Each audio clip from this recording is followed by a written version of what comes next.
ගොඩක වෙලා කොස්නාතොට පැත්තේ මගේ යාළුවෙක් ඉන්නවා. ධනුස්ක කියලා. ඉතින් ධනුස්කයා මට මේ ළඟදී රෑ 12 මාට විතර කෝල් කරා. මං ආන්සර් කරා. ආන්සර් කරාට පස්සේ මට ධනුස්කයා කිව්වා මචං අපේ තාත්තට ටිකක් අමාරුයි බං. කහවත්තේ හොස්පිටල් එකට එක්කන් යන්න ඕනේ. ඔබ පුළුවන් ඉක්මනින් අපේ ගෙවල් ගාවට වරෙන්කෝ. අනේ ඔබ ඉක්මනට වරෙන් හොඳේ. කියලා මට ධනුස්කයා කිව්වා. එතකොට රෑ 12 මාට විතරදී වෙලාව. ඉතින් මගේ ට්‍රීවීල් එකෙන් හයර් දුවන එක තමයි මගේ රස්සාව. ඉතින් මං ගියා ධනුස්කයා ගෙදරට. ගෙදරට ගිහලා තාත්තවත් එක්ක කරගෙන ධනුස්කයා නැග වීහිල් එකට. ඔන්න මම පුළුවන් ඉක්මනින් ගියා කහවත්තේ ඉස්පිරිතාලෙට. කහවත්ත ඉස්පිරිතාලෙට ගියාට පස්සේ ධනුස්කගේ තාත්තව නතර කරගත්තා ඉස්පිරිතාලේ. ඔන්න මං ඉස්පිරිතාල ටිකක් ඇතුළට වෙලා ඉඳලා මං ආපහු ආවා මගේ වීල් එක දින්දට. ඔන්න මං වීල් එකට පැය භාගයක විතර වාඩිලා ඉන්නකොට ධනුස්කයා ඇවිල්ලා කිව්වා මචං මේ මම මෙහෙමම තාත්තා ගාව නතර වෙනවා. උඹ මේ ගෙදර යමන් මේ උඹට මං හෙට කෝල් එකක් දෙන්න. ඔය පරිස්සමෙන් ඵලයක් කියලා මට හයර් ගාස්තු දීලා කිව්වා. මං ආව මේ උඹට සල්ලි තියනවද? තියනවා බං බොකෝ තියාගනි කියලා මට ධනුස්කයා හයර් ගාස්තු දුන්නා. මං කිව්වා හරි බං එනවා මම යන්නම් කියලා මම එන්න පිටත් වුණා. ඔන්න කහවත්ත ටවුන් එක ටිකක් පාස් වෙනකොට ගෑනු කෙනෙක් ඉන්න පාරයිනේ. වීල් එකට අත දැම්මා. ඉතින් මම නතර කරා වීල් එක. නතර කළා ඕ මිද්දි මේ ගෑනු කෙනා ඇහුවා පුතේ හයර් එකක් යන්න මේ පුළුවන්ද? මං කිව්වා පුළුවන් කොහෙද? පුතේ අර මාදම්පේ තියෙන්නේ දෙල්ගොඩ මාවත කියලා. අන්නේ පාරේ ටිකක් යන්න ඕනේ ඇතුළට වෙන්න. ටික දුරක් යන්න ඕනේ. මේ යමුද කියලා මම ඇහුවා. මං කිව්වා හරියක්. මේ කියලා ඔන්න මම දැන් මාදම් පාරියෙන් දැම්මා මාදම්පේ පැත්තෙන් දැම්මා දෙල්ගොඩ මාවත කියන පාරට. ඔන්න දැන් අර ගෑනු කෙනා වීල් එකට නැග්ග වෙලිය ඉඳලා එන සීතලක් එනවා වීල් එක ඇතුලේ එන සීතලක් තියෙනවා. එදා ටිකක් රස්නේ දවසක්. ඒ වුණාට වීල් එක ඇතුලේ හරිම සීතලයි. මම ඒක එච්චර ගණන් ගත්තේ නෑ. ඊට පස්සේ දෙල්ගොඩ මාවතේ ටික දුරක් කොහම යනකොට මං ඇහුවා නැන්ද තව දුර යන්න ඕනද? කොයි හරියද කියන්නකෝ ගෙවල් තියෙන්නේ. පුතේ ඔහොම යන්කෝ. මං කියන්න ඔහොම ඉස්සරහට යන්න කියලා කිව්වා.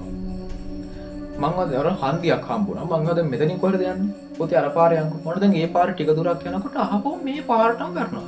මං නැන්ද දැන් අපි ඉස්සෙල්ලත් මේ පාරෙන් ආවනේ. මේ එකම තැන කරකෙන්නේ අපි. නැන්දේ හරියට පාර කියන්න නැත්තම් යන්න බෑ නැන්දේ.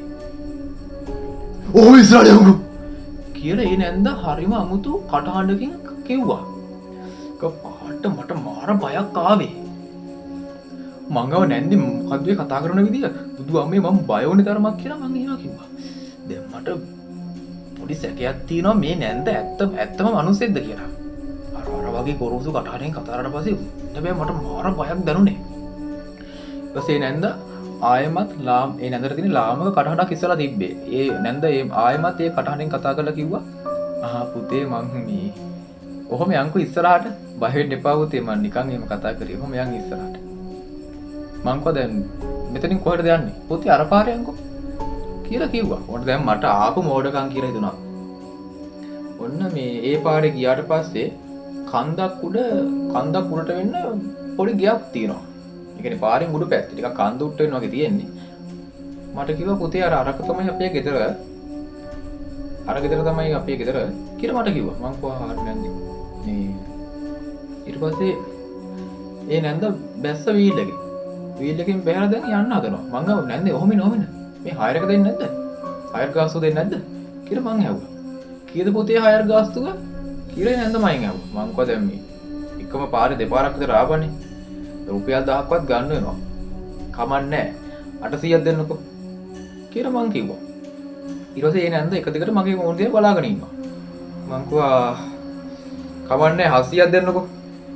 ඊට පස්සේ ඒ නැන්ද මට අතේ මොන හරි ගුලි කරලා මගේ දිහාට දික් කරා.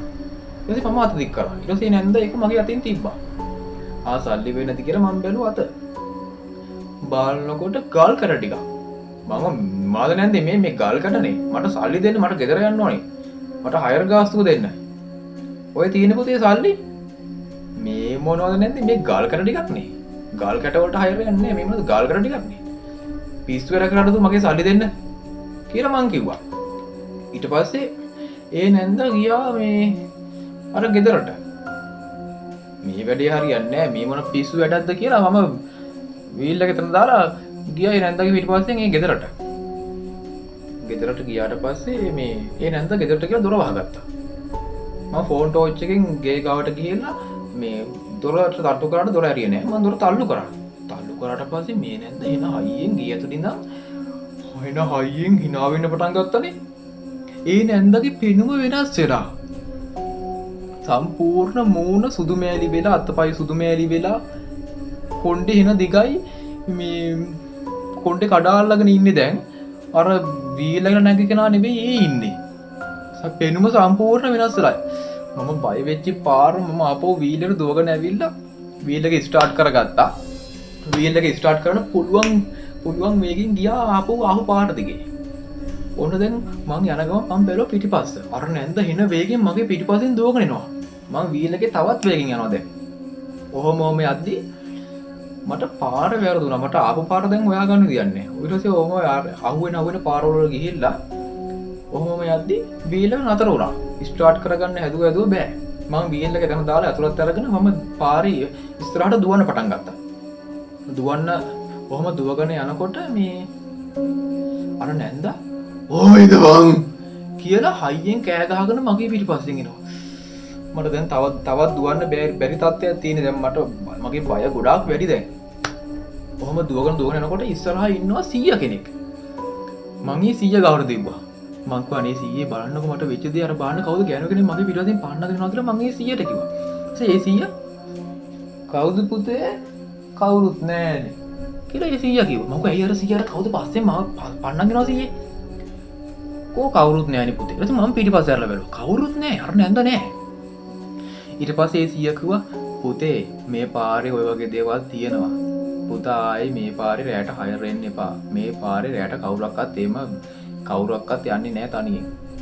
ඔය වගේ සිද්ධි ඕන තරම් වෙනවා පුතේ. වෙලාවට පුතා මට හම්බුනේ. ඒක නිසා පුතා බේරුණා. පුතා වීල් එකේ දාවේ." "අනේ ඔව් 100 මගේ වීල් එක කොහෙද කියලා මට හොයාගන්න බෑ. මං අර ඊට පස්සේ මම 100ට මතක විදියට ඒ ගේ තිබ්බ තැන ඒ පාර කිව්වා. ඊට පස්සේ මට 100 කිව්වා මේ "ඔයා දැන් වීල් එක කොයි පැත්තෙන් දාවේ?" "සී මං අන්නර ගේවල් ගාව ඉඳලා අන්නරේට ඊට පස්සේ මොකක්ද උනේ කියලා මට මතක නෑ." ඊට පස්සේ 100 මට කිව්වා "හරි පුතේ වාගේ වීල් එක ඇත්තේ රතන. අපි යම් පුතේ" කියලා මේ ඒ 100 ටිකක් මලානික වෙලා වගේ හිටියේ. "හරි පුතේ අපි යම් මම පුතාට වීල් එක දින්දට පෙන්නන්න" කියලා මාව එක් කරගෙන ගියා ඒ පාර දිගේ. ඔන්න වීල් එක තියෙනවා. "පුතා දැන් වීල් එක ස්ටාර්ට් කරලා බලන්නකෝ" කියලා ඒ 100 කිව්වා. ඒ 100 ටිකක් මලානික වෙලා අනේ මන් දන්නේ මට හිතා ගන්න බෑ. වීල් එක ස්ටාර්ට් වුණා. ඔන්න මේ ඊට පස්සේ 100 කිව්වා "පුතේ අම්මන් ඔයා පාර ගාවට ගිහින් දාන්නම් මේ ඔයා ඔය කොයිද මේ ඔය දෙල්ගොඩ මාවතෙන් ඇතුළට ආවේ මං ඒ පාර ගාවට ගිහින් දාන්නම්. යම් පුතේ" කියලා හරියම මලානික වෙලා ඒ 100. ඒ 100ගෙත් මූණ ටිකක් සුදු මෑලි වෙලා. මං එච්චර එක තුවේ නෑ. දැන් මටත් මෙතනින් කොහොම හරි එළියට යන්න ඕනි. ඔන්න ගියා දැන් දෙල්ගොඩ මාවතේ. ඔන්න ඒ දෙල්ගොඩ මාවතේ මාදම්පෙට වැටෙන තැන ඒ පාර ගාවට ගියා. "පුතේ දැන් පුතා ඕම්ම ගෙදර යන්න. අනිස්මේ යන්න." මං ඒවා 100 දැන් කොහෙද යන්නේ? "පුතේ අර ඔය දැන් ඔය දෙල්ගොඩ මාවතේ ඔය දැන් ඔය පාර දිගේ ඔහම ගියාට පස්සේ මාදම්පෙට වැටෙනවා. කෙලිම වැටෙන්නේ මාදම්පෙට. ඔය ආයේ පාර දිගේ යන්න පුතේ. මම ගෙදරට යනවා පුතේ." "මම කොයි ගෙදරද?" "අර තියෙන අපේ ගෙදර" කියලා මට කියන කැලෑවක් පෙන්නුවා. මේ 100 එකපාරට අර කැලෑව ඇතුළට අතුරුදහන් වුණානේ. කැලෑව ඇතුළට ගියා. මගේ තිබ්බ ටෝච් එක.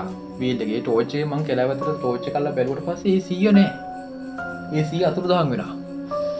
ඊට පස්සේ පුළුවන් ඉක්මනින් ගියා ගෙදරට. මාදම්පෙට ගිහිල්ලා මාදම් පහු කරලා ගියා ගොඩකෙවලට ගිහිල්ලා ඔන්න මං ගෙදර ගියා.